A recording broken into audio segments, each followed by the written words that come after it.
Un ami m'envoie un message tout à l'heure et il me dit: «Au Sénégal, on travaille beaucoup, on gagne d'argent, mais on ne peut pas devenir riche» et il ajoute: «Qu'est-ce que tu en penses?» Lorsque j'ai écouté son audio, j'ai ri en fait. J'ai hésité, je ne sais pas exactement qu'est-ce que je devrais répondre.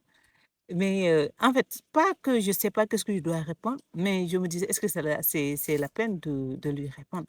Parce que ici, quand tu dis comme ça, les gens, ils voient comme cela. Ils trouvent que, voilà, tu aimes trop l'argent.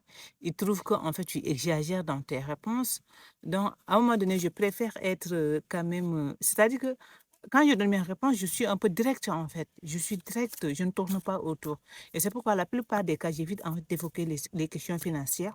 J'évite d'évoquer les questions d'argent parce que comme tout le monde le sait, ici l'argent constitue en fait un sujet très, très, très, très tabou. Les gens ne veulent pas en parler et du coup, je préfère me réserver dans ce sens.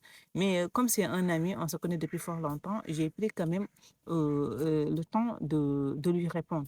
Donc, dans ma réponse, je lui dis, je l'envoie en audio et je lui dis, ici au Sénégal, bon, je ne dirais même pas au Sénégal, mais en Afrique, le problème, c'est que les gens, ils veulent travailler petit, ils veulent travailler peu, mais ils veulent se reposer quand même beaucoup. C'est ça le premier problème, en fait. C'est-à-dire qu'on travaille 1 heure de temps et on a envie de se reposer 2 heures de temps. Le deuxième problème, c'est que on, on gagne à peu près peut-être 5 000 par jour et on a envie de dépenser 7 000 par jour. Vous voyez qu'il y a problème, ça ne marche pas, cela ne marche pas. On ne peut pas en fait vivre au-dessus de nos moyens, c'est pas possible. Et le troisième problème que j'ai évoqué avec mon ami, c'est qu'il est un homme marié, donc naturellement, je lui ai dit que le problème aussi, c'est les femmes. Parce qu'aujourd'hui, tu travailles, tu sais comment tu fais exactement pour gagner ton argent. Donc, tu peux en fait, te priver de certaines choses. Hmm.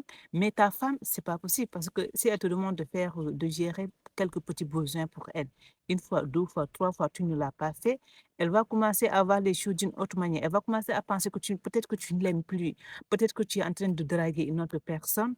Donc, et là, les problèmes vont commencer en fait, les problèmes vont démarrer dans votre foyer et voilà. Ça ne marche pas, ça ne marche pas. Je lui dis qu'en tant que toi, tu sais comment tu peux gérer en fait tes finances. Tu sais comment tu peux te sacrifier pour certaines choses. Mais ta femme, voilà, c'est pas possible.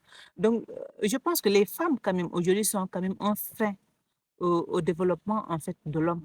Ouais, ça c'est moi qui le dis. C'est pourquoi j'ai pas du tout parlé de ces trucs parce que quand tu dis ça, les gens ils vont commencer à te répondre agressivement et c'est ça. Mais je pense qu'aujourd'hui, les femmes, quand même, constituent un fait majeur au développement des hommes parce qu'aujourd'hui, les femmes ne se rendent même pas compte